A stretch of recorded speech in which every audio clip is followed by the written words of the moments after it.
Morning, Spiro. Pangatlong araw ng aming pagdayo.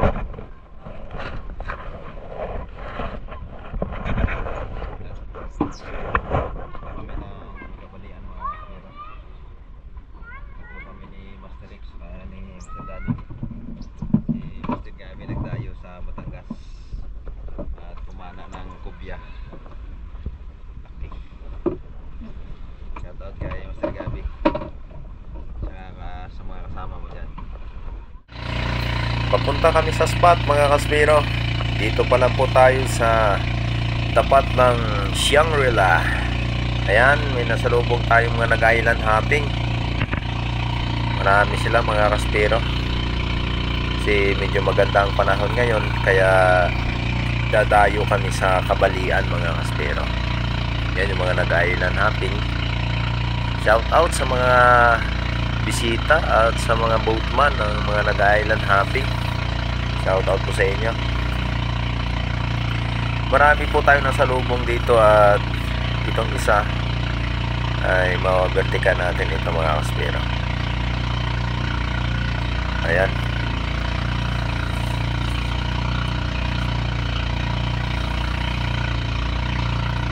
Yan po yung Boracay Shangri-La.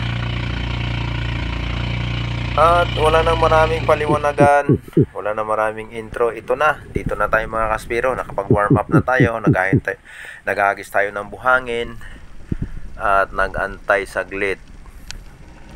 Kaso nga lang, paglingon ko dito sa kabila mga Kaspiro, sa gilid dumaan, napakalaking GT. Ayan, nagpakita mga Kaspiro. Kaso nga lang ayaw magpapana. Wag natin pilitin yung ayaw. Pero nag-antay po ako dito saglit, baka bumalik. Kaso nga lang ay wala. Ayaw.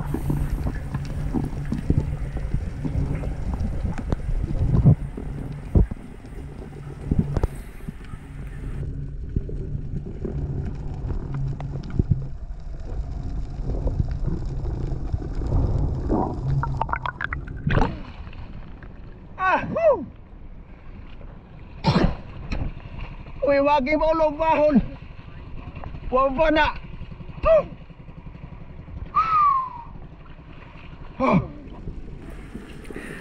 At nung ako po ay nakapagpahinga, at ito, nag-ambos po tayo ulit mga Kaspiro. At sinubukan nating maghagis ng buhangin, baka may lumapit uli na giant trevally.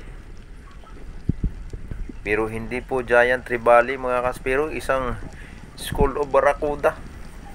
Yung barracuda na hindi lumalaki, yung kung tawagin dito sa amin sa Boracay ay tirok mga Kaspiro. Ito ang magiging unang isda natin.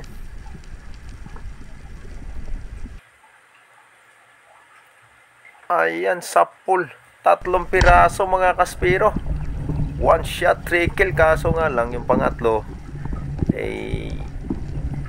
medyo daplis na tanggal. Pero itong dalawa mga Kaspiro ay maganda po ang pagkatama natin dito. Natsambahan po mga Kaspiro.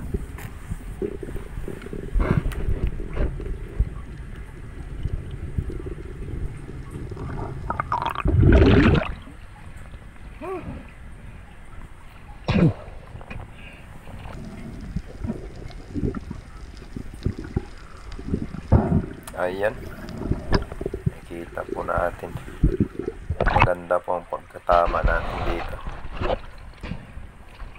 Uy naman, no? Mga Kaspiro. Oh, one shot, 3 sana. Natanggal yung isa. Medyo daplis yung isa eh. Kaya natanggal.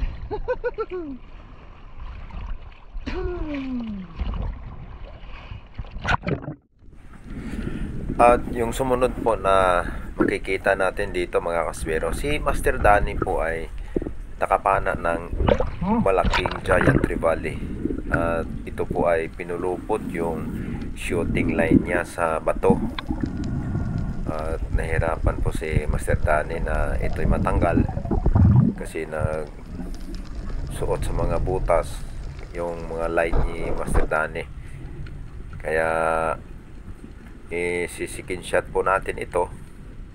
At ang nangyari po dito mga kaspiro ay pagka-sikin shot ko, yung tali ni Master Danny sinisid din ni Master Rex at pinutol na lang kasi may current na mga kaspiro. At katamtaman din po ang lalim nito. Kapag ganito po kalalim ay mahirap na pong sumisid mga kaspiro, lalo na kung malakas na ang current. Kaya ang pinakamagandang ginawa na po namin dito, ayun, pinana tapos sinisid ni Master X at pinutol yung shooting line ni Master Danny. Higo. Ako baslay. Ang galing na shooting line niya to. Motot? Wa. Ito na nga po, at yung shooting line at saka yung shop ni Master Danny ay hawak ni Master X para hindi na ako mahulog kasi putol na po yung shooting line ni Master Danny. At ito na mga kaspero, napakalaking giant tribali.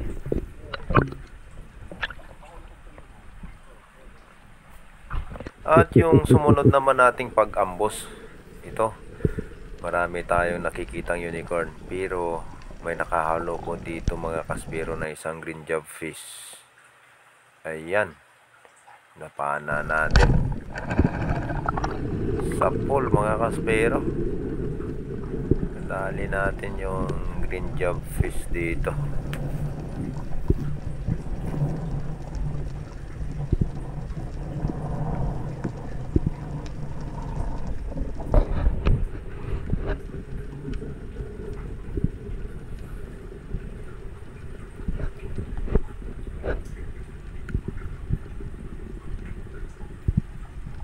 Sa pagkakataon pong ito mga kaspero ay yung pakiramdam ko po ay hingal pa po talaga ako. Hindi ako makatagal sa ilalim. Dahil sa siyempre po bagong balik tayo sa paninisid. At yung katawan natin ay hindi pa tayo na-immune sa ilalim ng dagat.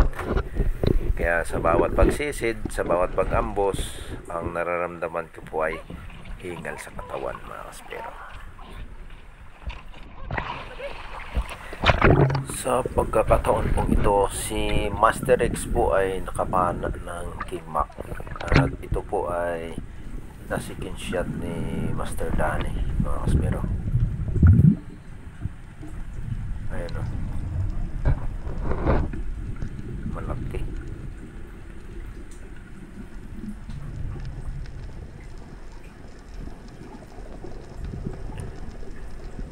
Minsan po kasi itong King Mac, pag hindi natin na sikin shot, minsan ay nakakawala pa. Pag hawak mo sa buntot, biglang pumalag, nawasak yung laman, wala, tanggal. Sayang. Kaya ang ginagawa namin ay sikin shot para secure talaga yung isla mga kaspero.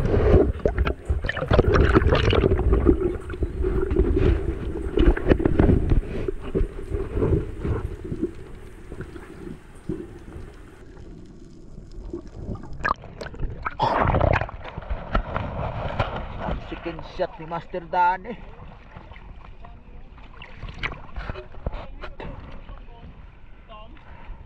Pinunoy ran.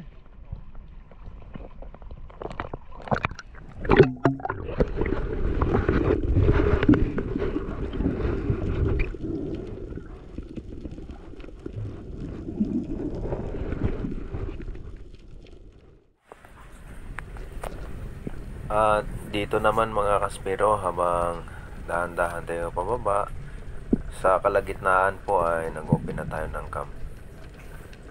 Para kung may pelagic man na biglang dumaan, ay maka-record yung mapana natin.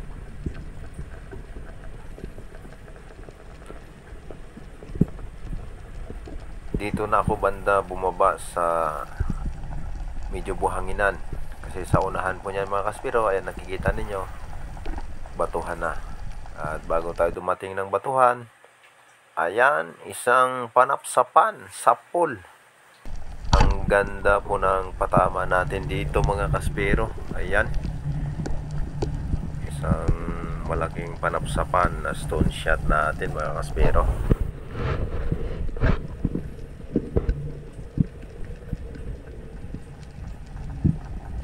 Hindi na tayo pinahirapan pa kasi hindi na tayo nakapag-ambus. Pag drop, ayun, pana agad balik sa taas. Ayan, kung titingnan natin ay medyo malalim na kasi hindi na makikita yung bato sa ilalim mga kaspero. Pero mababaw lang po ito, katamtaman lang po ang lalim nito mga kaspero.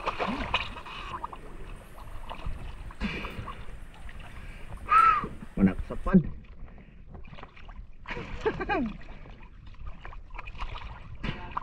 Panaksapan. Ano na, labay? Oh, nagbaano?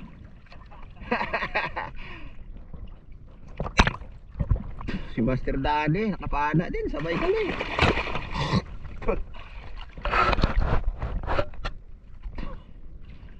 Nakapana din si Master Dani.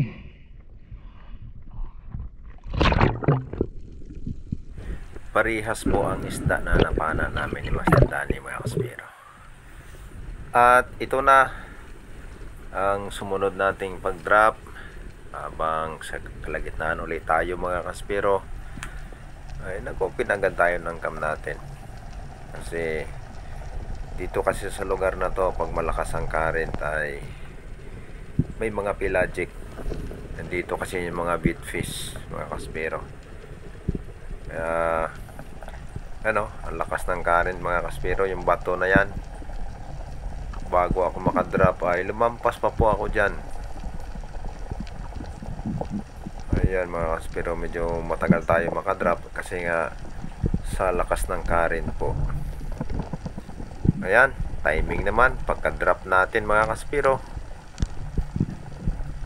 Hindi na tayo nag-antay ng matagal. Ayan, grupo ng Lungnos Emperor sa likod dumaan mga kaspero.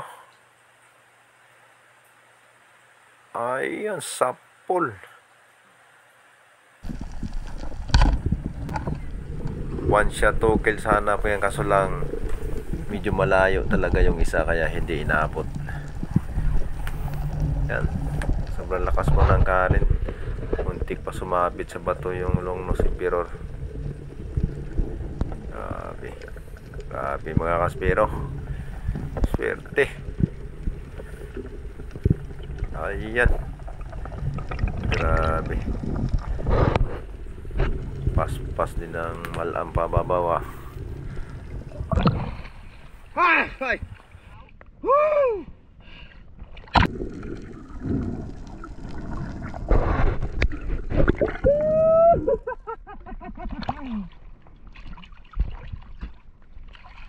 Nakahawid pa mga kaspero. Yan o. Sunsit na. Pagkalali pa ng Lungnos Emperor. Ang dami po nila. Ay, kadali pa tayo ng isa. Salamat.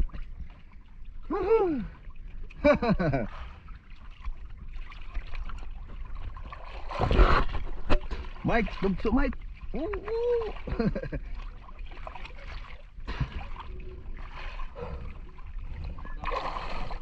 Ha?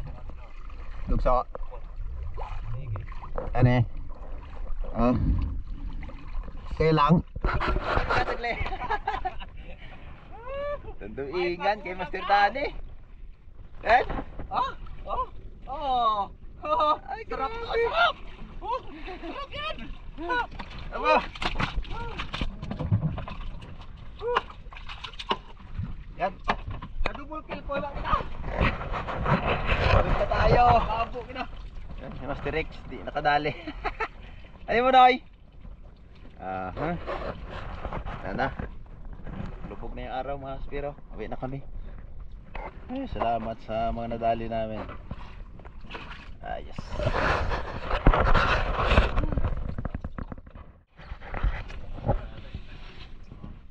Grabe yung nadali namin.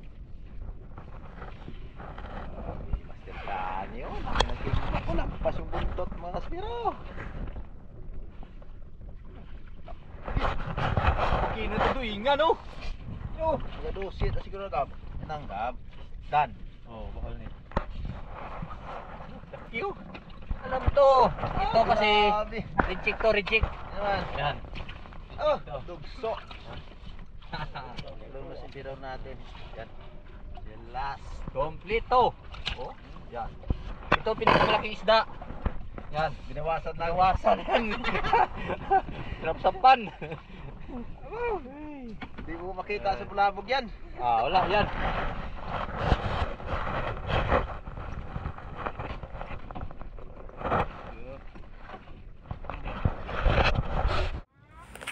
Mga kaspiro, kakauwi lang po namin. Nakarating lang po namin dito sa bahay. Dito na po kami sa pwesto namin mga kaspiro. At marami na po ang gustong bumili ng mga isda natin kasi nakita po nilang sariwang sariwa. Kasi hapon na napana ito mga kaspiro. Sa totoo lang mga kaspiro, nakakalungkot po na napapanood natin sa FB na laging nababawasan ang mga spiro. Kaya condolence na lang doon sa mga pamilya na naiwan. Kalungkot man. Pero kailangan natin mga kaspiro na mag-ingat sa bawat paninisid natin. Mga kaspiro, huwag po nating pilitin. Huwag tayong maghangad ng mga ganito kalalaki. Kung magpapapana po yan sa atin ay sa atin talaga yan lalapit. Nakakapana naman po tayo nito mga kaspiro sa mababaw lang. Sa 5 meters, 6 meters nakakapana po ako nito. Kaya kaspiro, huwag na po tayong humangad pa na lumalim kung hindi natin kaya. Kasi pababa pa lang po tayo ay alam na natin na hindi kaya ay wag na po nating pilitin. Ano po, kung makapanood kayo sa mga ina-upload ni Master Gabi, sila po ay napapaalaala din. Mga spiro na mga nag-upload, hindi nagsasawa na nagpapaalaala para sa safety natin mga kaspero. Kung may makita man tayo na isang isda na malaki, ay wag na nating pangarapin yon. Kung ayaw magpapana, huwag po nating pilitin mga kaspero kasi buhay po ang kapalit niyan. Buhay natin mga kaspero. Kaya isipin na lang po natin, hindi man natin mapana yung isa na yan, marami pa po tayong isda na mapapana na higit pa dyan mga kaspero. At higit sa lahat, yung buhay natin, yung safety natin, makabalik pa tayo sa pamilya natin. Kasi pag alis natin, yung mga nag-aantay sa atin mga kaspero ay umaasa yan na makabalik tayo. Ano po mga kaspero, maraming salamat po sa walang sawang pagsuporta at panunood. At humihingi po ako ng pasensya sa mga nagpapa-shout out na hindi ko po kayo maisa-isa. Shout out po sa inyong lahat at God bless po sa ating lahat mga kaspero. Tutong aron jaw, Luan.